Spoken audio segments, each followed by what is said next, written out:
नमस्कार, जय हिंद दोस्तों। यह आधुनिक और मध्यकालीन भारत का इतिहास का भाग 4 है। ऐसे ही प्रश्न और वीडियो देखने के लिए हमारे चैनल को लाइक और सब्सक्राइब करें और अपने स्तर पे जितने भी ग्रुप हैं ज़्यादा से ज़्यादा शेयर करें। आइए चलते हैं प्रश्न की ओर। अलाउद्दीन खिलजी ने किस प्रदेश से अपार संपदा प्राप्त करके सल्तनत का राजगद्दी पर अधिकार किया? देवगिरी। प्रश्न, जौनपुर के सुल्तानों ने सर की उपाधि को किस कारण धारण किया था? इसका उत्तर होगा, इस राजवंश के संस्थापक मलिक सरवर को मोहम्मद बिन तुगलक ने सुल्तान उलसर्ग पूर्व का स्वामी की उपाधि से अलंकृत किया था। प्रश्न अगला, मुगल साम्राज्य का प्रांतों में विभाजन सर्वप्रथम किसने किया? अकबर ने।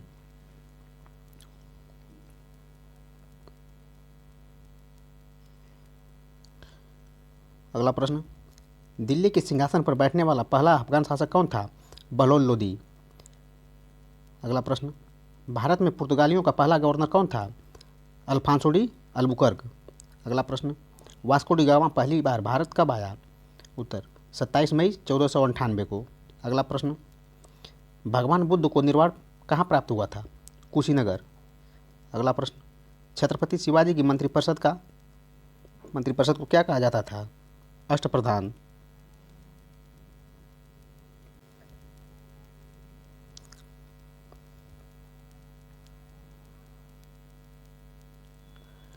अगला प्रश्न, अथर्ववेद का ब्राह्मण ग्रंथ कौन सा है?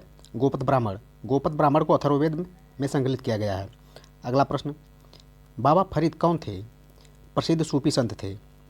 अगला प्रश्न, किस मुगल सम्राट को राष्ट्रीय सम्राट कहा जाता है? अकबर को। अकबर को राष्ट्रीय सम्राट कहा जाता है। अगला प्रश्न, नूरजहाँ का वास्तविक नाम क्या था? मेहरुन्निसा।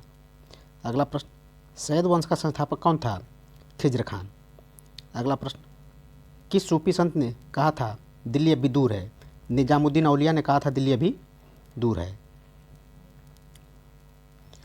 देखते हैं अगला प्रश्न, किस ग्रंथ का अनुवाद रजमनामा के नाम से किया गया है? महाभारत। महाभारत का अनुवाद रजमनामा के नाम से किया गया है। अगला प्रश्न, मराठा स्वतंत्रता संग्राम का नेतृत्व औरंगजेब के विरुद्ध किस महिला ने किया था? ताराबाई ने। अगला प्रश्न देखते हैं, पानीपत का तीसरा युद्ध 1761 में अहमद शाह अब्दाली और किनके बीच हुआ था? मराठों के बीच हुआ था। अगला प्रश्न, प्रथम जैन सभा किस शासक के काल में हुई थी? चंद्रगुप्त मौर्य के काल में हुई थी। अगला प्रश्न, प्रथम ऐतिहासिक सम्राट किसे माना जाता है? चंद्रगुप्त मौर्य को। आइए देखते हैं अगला प्रश्न, हड़प्पा संस्कृति की आयताकार मोहरें सामान्यतः किससे बनी थी? सिलकड़ी से। अगला प्रश्न, वैदिक युग में राज्य व्यवस्था का स्वरूप कैसा था?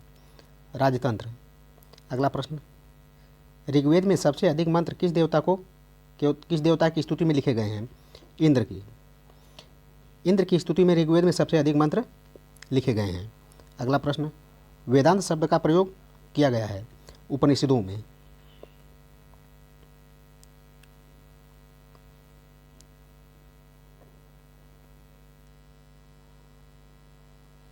अगला प्रश्न, 1769 से 70 का प्रसिद्ध अकाल देश के किस भाग में पड़ा था? बंगाल में। अगला प्रश्न, शाहजहां ने जहांगीर के विरुद्ध विद्रोह किस वर्ष किया था?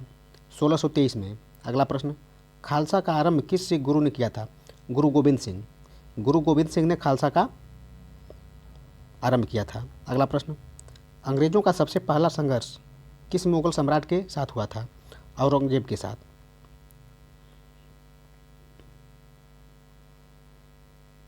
अगला प्रश्न, चौथी बौद्ध संगीति किसके संरक्षण में संपन्न हुई थी?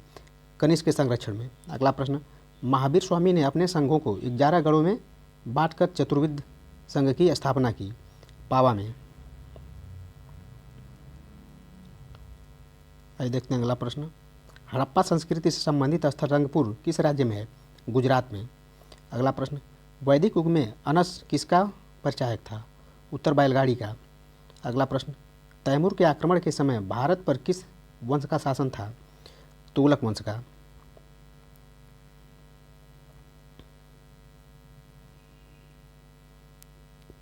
देखते हैं अगला प्रश्न। फुतुहत ए फिरोज शाही किस सुल्तान की आत्मकथा का नाम है? फिरोज तुगलक की आत्मकथा का नाम है फुतुहत ए फिरोज शाही। अगला प्रश्न। कौन सा सूफी संप्रदाय बिहार में अधिक लोकप्रिय था? फिरदौसी। फिरदौसी बिहार में अधिक लोकप्रिय थे। अगला प्रश्न। महाबलीपुरम के मंदिरों का निर्माण किस राजवंश के शासकों ने कराया था? पल्लव वंश के शासकों ने। अगला प्रश्न। राष्ट्रकूटों का प्रसिद्ध स्थापत्य काल कौन सा है? कैलाश मंदिर। देखते हैं अगला प्रश्न। दिल्ली के लाल किले में मोती मस्जिद का निर्माण किसने करवाया था? औरंगजेब ने। अगला प्रश्न। वैदिक राजाओं द्वारा अपनी प्रजा से वसूल किए जाने वाले कर का क्या नाम था? बलि। यानी वैदिक काल में राजा जो अपने प्रजा से वसूल करते थे उस कर को बलि कहते थे। अगला प्रश्न। स्वातंत्र्योत्तर भारत में सबसे अधिक संख्या में हड़प्पा युगीन स्थलों की खोज किस राज्य में हुई थी? गुजरात में। अगला प्रश्न देखते हैं। आजीवक संप्रदाय का प्रतिपादक कौन था? मक्खली गोसाल। अगला प्रश्न। किस स्थान को बौद्ध धर्म की जन्मस्थली माना जाता है? लुम्बिनी को। अगला प्रश्न। शिवाजी के पिता शाहजी भोसले मूलतः किस राज्य की राज सेवा में थे? अहमदनगर। अगला प्रश्न। विक्रमशिला बौद्ध मठ की स्थापना किसने की? धर्मपाल ने की।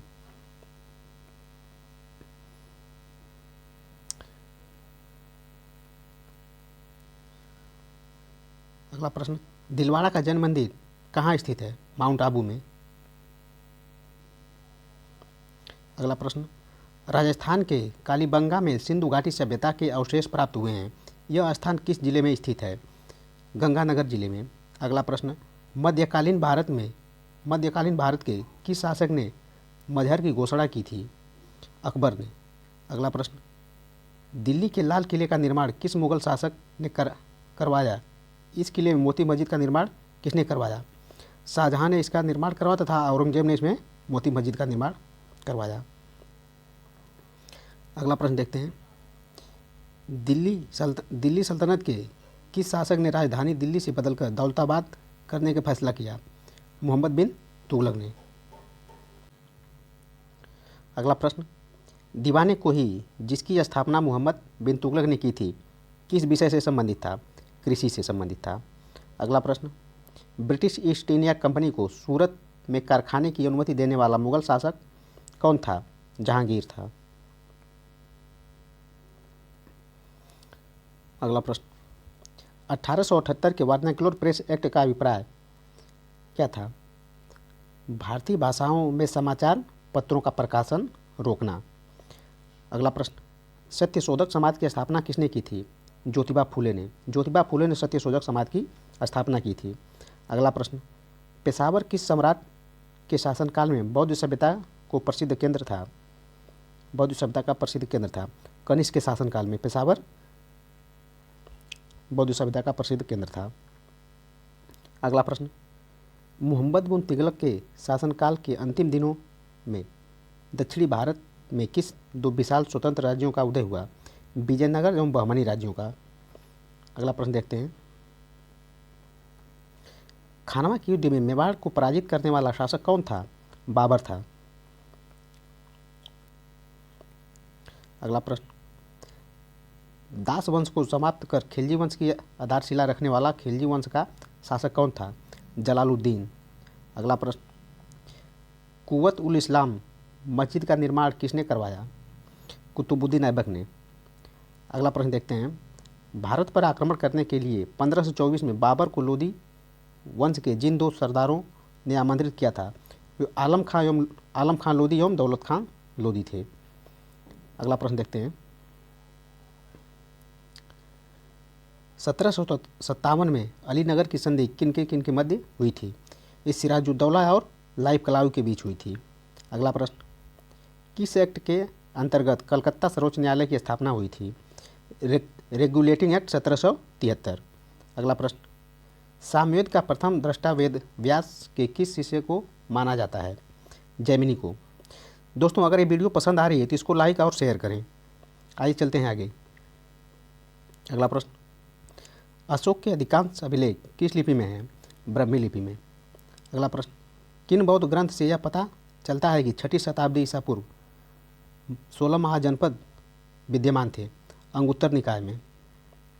अगला प्रश्न, किसने लिखा है कि ब्राह्मण की परीक्षा तुला से, क्षत्रिय की अग्नि से, वैश्य की?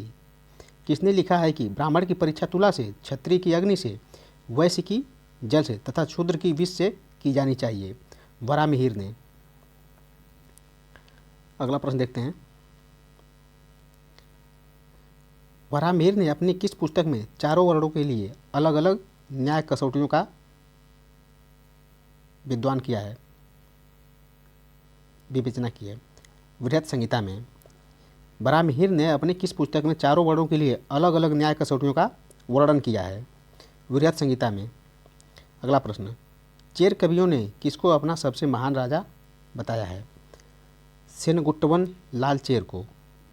अगला प्रश्न, 983 ईसा में गंग राजा राजमल चतुर्थ ने किस मंत्री ने श्रवण बेलगोला में गोमतेश्वर की 56.5 फुट ऊंची विशाल प्रतिमा का निर्माण करवाया? चामुंडराय ने। दोस्तों, अगर वीडियो पसंद आ रही है तो इसको अधिक से अधिक लाइक और शेयर करें। ऐसे ही वीडियो पाने के लिए हमारे चैनल पर बने रहें। वीडियो देखने के लिए धन्यवाद।